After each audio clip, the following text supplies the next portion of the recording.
n'ogamba nti Kabanda Rent gwe watwaliranga mukyala Nabukera waliwo omwami bamuyita Yasini Company eyamukuwanga nga ne Yasini Company tebamulese mu kkooti. Abasuubuzi yonna gye muli tewali alina dduuka, omugagga ng'akuzizzaako omusango tolina wa kumuwaabira. Pulezidenti Museveni bwe yalalwana mu nsiko yagamba nti nnwanirira ekitongole ekiramuzi oba byonna byonna nti bidobonkanye. Twawangula first phase naye obujulizi bwe twayimirirako okuwangula ku mulundi guno ate bwefudde obwali obutuufu ne bubeera bufu.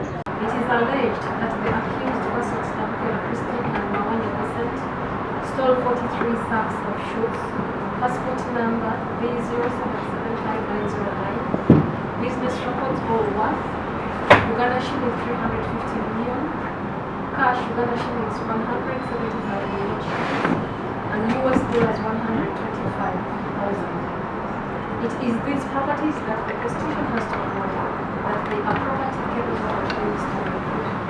Section 2, Clause W of the Penal Code Act of 120 is to the effect that property includes everything animate or inanimate capable of being the subject of ownership. In the case of Byabagamba Alex vs. Uganda, High Court Criminal Code number 35 of 2019, Justice Adebo Asinga wrote, open quotes, ideally, money is property capable of being stolen. Equally, under Section 254, subsection 6 of the Penal Code Act, a thing is capable of being stolen if it is moved or is caused to move. Relating to the instant case, there is no doubt that shoes and passports are property capable of being stolen as they both can be moved. I therefore find that this ingredient has been proved beyond a reasonable doubt. On the second ingredient, B, or 2, that the property must be proved to have belonged to some person. I'll begin with property of shoes. On this, it was submitted by counsel for the accused persons that the prosecution has made no evidence to show that by July and October 2020, the complainant owned 43 sacks of shoes, worth Uganda shillings 350 million in the premises.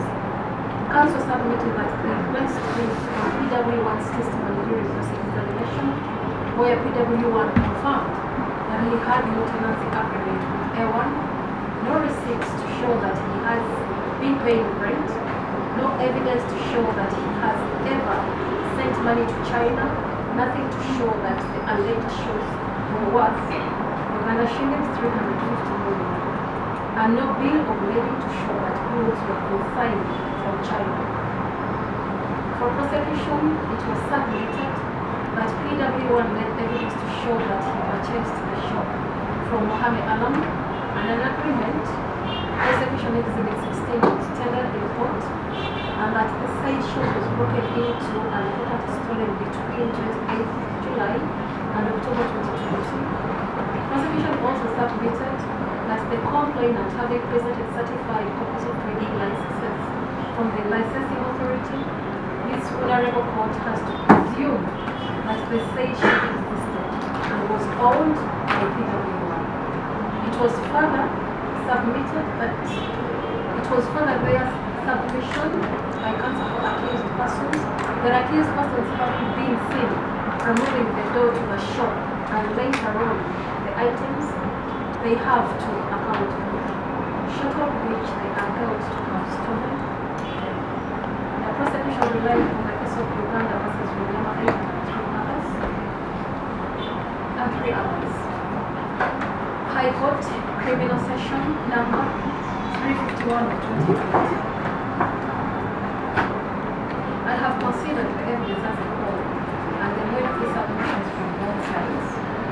PW1 in his testimony related that on the 28th of July 2020, he received phone calls from several people telling him how accused persons had broken into the shop D21, and when he reached the shop, he found accused persons had cut the door and everyone was pulling the luggage that contained shoes. He further testified that he did not get back his shoes worth Uganda shillings 350 million. Passports under their way, about 300 pairs of shoes in the shop, which he purchased from China over the years of 2019 and 2020. PW1 also testified that money belonging to the businessmen totaling $24 and Uganda shillings 175 million shillings was also missing. For PW2, they testified that A1 called someone from the street who came and they started carrying items in the sack out of the shop. And the accused helped in loading the sacks onto the gentleman. Singa kubujulizi bw'omuntu nga talayidde. Oli yajja mu kkooti n'agamba edduuka ndayira muga Katonda mukulu lyali lya kabanda. Ate n'abeereyo ku swiiti za Kampala ne bakola bu edit. Ne baleeta eddoboozi n'ekifaananyi ky'omuntu ne bagamba nti ono yagamba nti no byayogera mu kkooti ayagala kudda kugamba nti kabanda yali alimba. Gwe omulamuzi n'obeesingira ku bujulizi obwo. N'ogamba nti kabanda renti gwe watwaliranga mukyala Nabukera waliwo omwami bamuyita Yasini Company eyamukuwanga nga ne Yasini Company tebamuleese mu kkooti. So tulabye ng'omulamuzi abaddeko kyekubiira ekitagambika akoze ekyenjawulo n'alaga ne mukyala Nabukera nti amuteekerawo accountability ete nti sente ze wampadde kankulage nti nzikolerera naye mu kino ife tugendagenda mu high court nkakasa nti ngenda kulwanirira amazima. Omukulembeze omulungi alemerako kasitaba ng'aliko ki ku mazima. Amazima galwawo okwambala naye obulimba bwanguwa okwambala kyokka bwe basimbula ku roundabout ebusega nga bagenda Masaka. Amazima obulimba ne butuuka mu Lwera ng'amazima gambala bwambazi nkukakasa nti gasobola okusooka obulimba e Masaka. So mbawe essuubi ng'abasuubuzi eyo impunity tetuyinza kugikkiriza. Oyo mukyala Nabukera alina ossigwa kkiriza oba gaana era tugenda mu high court nga bwe twakireeta wano ng'agamba nti tekisoboka kuba bannange nze nalaba olutalo okuleeta omusango wano najjanga mu kooti wano nga fayiro n'okubula zibuze neŋŋenda ewa DPP oli n'agibbamu olupapula kati nenkola buli kimu kyonna okukakasa nti nfuna obwenkanya era mukiraba tubadde tukitambuzza kati waliwo walala ssente we zitakola kubanga abantu abalungi bakyali. Ono bw'aba alidde enguzi oli omulala tajja kukola ki tajja girya kubanga oli jjaaji era nze twali tuteeka obujulizi ku fayiro eno nga tuliko nkosuwa nti obujulizi bwe tussaako bujja tuyamba mu high court so si wano magistrate kubanga bano abalamuzi abasinga oli bw'aba nga talina nnyo Katonda tasobola kuyimirirawo ku lw'abantu. Kati enguzi ebadde enzunga nange lumu bagintomezaako nga banoonya omutuufu alina okugirya kyaddaaki nemala neetuuka wawe yali erina okukola ki okugenda kubanga kino kyewuunyisa. Mukyala Nabukera ebbanga lyonna kimanyi bulungi eryo edduuka lyali lyange ate kati kino kibasomese ng'abasuubuzi mubadde muwolereza abagagga batabawa receipts which is very bad. Lisiiti olina okugifuna ew'omugaggawo kikuyamba igwenga omusuubuzi kyekimu kukiraga nti edduuka eryo liryo. Abasajja bano batambulira mu bumenyi bw'amateeka tebatuwa agreement tenant agreement tebatuwa lisiiti bawandiika mu bitabo kati gwe bw'ojja eno n'obabakinga oba weesimirako ttaka bakubira omulanga buli omu waali mugaggawo musabe nga lisiiti ng'omuwa renti era naffe tugenda kukyemfasayizinga nnyo eri gavumenti tugenda kugyegayirira nnyo eteekese mu nkola etteeka ery'omugagga okubanga bw'omuwa ssente aguwa lisiiti naye no impunity tuyinza gikkiriza situsobola kugikkiriza. Era mukyala Nabukera mbabuulira wano nga mbawe essuubi essaawa yonna alina okugenda mu nkomyo kubanga amazima kooti amateeka tegakoma wano wokka era tukeera mu high court wali paka lwe tunaafuna obuki obwenkanya. Mwebale nnyo mwebalire ddala. Akasa bulungi nnyo abasuubuzi yonna gye muli tewali alina dduuka ekyo mukitegeere bulungi.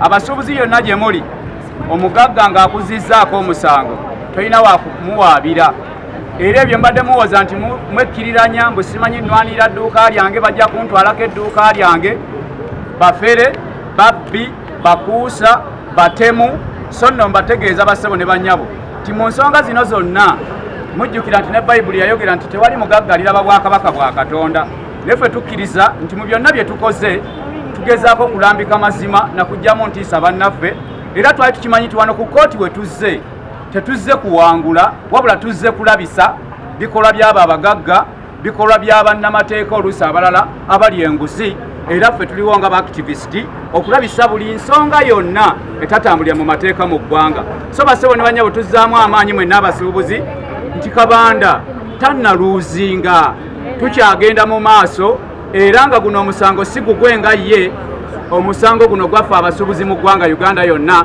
era gwa buli mupangisa yenna ne bw'oba opangisa rent woosula kino kikukwatako kyenkanyi gwe wenna atafuna tendency agreement toyina kifo toyina dduuka bano abayaaya abakuusa ababbi abatemu batujjirira so nno bassebo ne bannyabo twenyweze nga tweyongera kwekwatiramu nakwesomesa neyanza amanya Ismail Mubiru tuludde nga tugoberera ensonga zino naye Pulezidenti Museveni bwe yalalwana mu nsiko yagamba nti nnwanirira ekitongole ekiramuzi oba byonna byonna nti bidobonkanye tulabika tuzzeeyo omulamuzi buli kimu akigobye obujulizi abantu bajja mu kkooti ne babuwa naye ŋŋamba nti bwe tutaddeyo okuba n'obuntu bulamu mu nsi yaffe ensi egenda kutabuka era ensi egenda kwonooneka abalamuzi mube n'obwenkanya ensi esobole okuterera kuba amasiga agafugibwako ensi gatandikira mu balamuzi kuba omulamuzi yatambuza buli kimu kyonna mu Uganda waba bakozeyo batyo ensi tegenda kutulamula bulungi egenda tulamula bubi akoze ekintu kino Katonda ajja kutulamula. Amanya Katongole Godfrey Vice President Futa Federation of Uganda Trade Association Chairman Kata nina kye neetegereza olwaleero nze ng'abadde agoberera omusango gw'abasuubuzi bano oba omusango gwaffe ng'abasuubuzi wakati w'okunyigirizibwa kwa Land Road wakati w'okunyigiriza kwa Land Road ng'anyigiriza omupangisa twawangula first phase naye obujulizi bwe twayimirirako okuwangula ku mulundi guno ate bwefudde obwali obutuufu ne bubeera bufu obwali obufu ne bubeera butuufu nze sirabanga kitongole kiramuzi ku ddala erisooka ekiswazizza eggwanga nga omusango gwa leero era omusango gwa leero gugenda kuyimirako mu byafaayo nti guswazizza nnyo eggwanga lya Uganda ekika ekyawaggulu n'olw'ensonga etukkiriza nti mu Court of Appeal tewagenda kubeerayo buzannyozannyo buno bwa kisiru olunaku lwa leero kooti ya Buganda Road kubadde ng'okuli enkambi y'amagye omusango ogulimu obwenkanya era nga ekituufu awangudde mu bwenkanya poliisi y'ebibomboola ebadde wano n'amagye agabadde wano mu ngoye ezaaleeya gabadde gakimawo ki ekyo kifaananyi ekiraga obuswavu obw'ekika ekyawaggulu nga tuleeta omusango ogwo wano twakimanya nti bino ebikoledde olwaleero byali byakukolebwa naye ne twagala tutambule ng'amateeka bwe galagira twongere n'okulaga obwereere obuli mu balandiroodizi baffe awamu n'ekitongole ekiwooza omusolo ekya URA ekitongole kya URA kikkiriza abasajja bano obutatuwa receipts nga tubawadde rent nga balina ekigendererwa ekyokubba omusuubuzi n'okubba omusolo kati olwaleero kyeraze nti bw'oba toyina risiiti ya Land Road toli mupangisa wa Land Road toyina dduuka mu kibuga Kampala kyetubadde tulwanako ebbanga lyonna omukazi ono Nabukeera y'omu ku ba Land Roads abasinze okubba Uganda n'okwavuwaza abannayuganda n'amalwaliro okubulwamu eddagala n'abasomesa obutasomesa baana olw'okuba tasasula musolo ng'ajja ensimbi ku bapangisa be. Ayina kitabo awandiikamu buwandiisi. Ekyo kigenda ne ku bagagga abalala abaferefere nga Badweke Lubega ne Bosco Muwonge ne Bayanga. So twagala okutegeeza Pulezidenti Museveni, twagala okutegeeza ekitongole ekya trade, ministry ya trade ne ya finance awamu ne parliament nti mukoze kinene nnyo okusuula bannayuganda nga mwekobaana n'ababbi b'omuwi ne balandlords batusuule. Kati olwaleero tugamba buli landlord bwenkuwa miliyoni 5 eza rent mpali siti ya miliyoni 5. Ekyo kitandika olwaleero. Mwe abasuubuzi ababadde bekiriranya kino kibeere kyakuyiga nti wano tutaddewo okwerula kw'obubbi bw'abantu bano n'okututwalanga abajega. Kigenda kukoma olwaleero. Nze njagala okutegeeza abasuubuzi ne bannayuganda bonna, mukyala Nabukeero ndaba olina okugenda eruzira n'osibwa. Ne Ssebuufu bw'atyo bwe yali alowooza nti byakusaaga, leero owonye naye tosobola kuwona court of appeal. Mukyala Nabukeero nkiddamu, tosobola kuwona court of appeal ne bw'onajja ng'oli bukunya.